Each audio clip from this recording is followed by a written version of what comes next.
Jakarta, perang antara Rusia-Ukraina masih berkecamuk. Menurut berita terkini, kapal perang milik Rusia dihantam oleh Ukraina dan meledak di Laut Hitam pada Rabu malam sehingga menyebabkan kebakaran.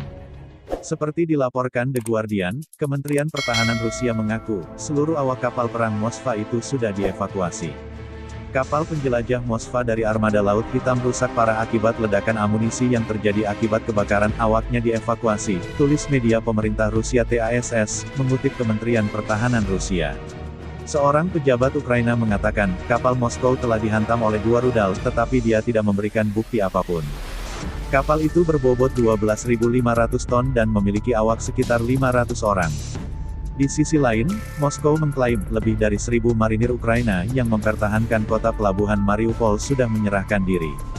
Kementerian Pertahanan Rusia mengatakan pada hari Rabu, sekitar 1.026 tentara dari Brigade Marinir ke-36 Ukraina, termasuk 162 perwira, telah, secara sukarela meletakkan senjata mereka, di dekat pabrik besi dan baja kota Ili.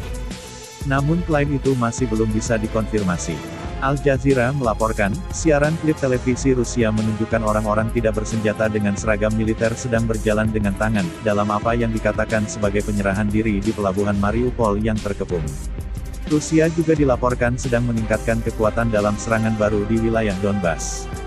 Sedangkan menurut wali kota Kharkiv, pengeboman telah meningkat secara signifikan di kota terbesar kedua di Ukraina itu. Rusia sudah berkali-kali membantah kalau serangan mereka menargetkan warga sipil di Ukraina, tetapi para ahli organisasi untuk keamanan dan kerjasama di Eropa menemukan bukti kejahatan perang terhadap kemanusiaan. Kepala Polisi Distrik Kyiv mengatakan, sekitar 765 mayat warga sipil, termasuk 30 anak-anak telah ditemukan di sekitar ibu kota.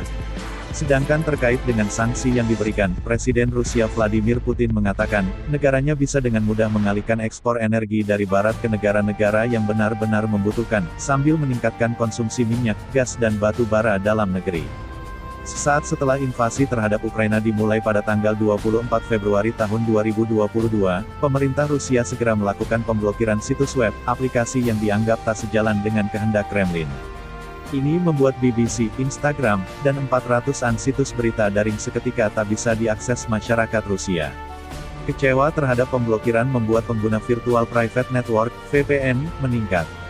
Windscribe, perusahaan penyedia VPN bernama Xiphon, misalnya, mengaku kedatangan pengguna baru asal Rusia hingga 20 kali lipat, hingga melejitkan jumlah penggunanya menjadi 1,1 juta orang. Namun, pengguna baru asal Rusia tak bisa merasakan VPN secara permanen. Mereka hanya bisa menggunakan dalam masa percobaan.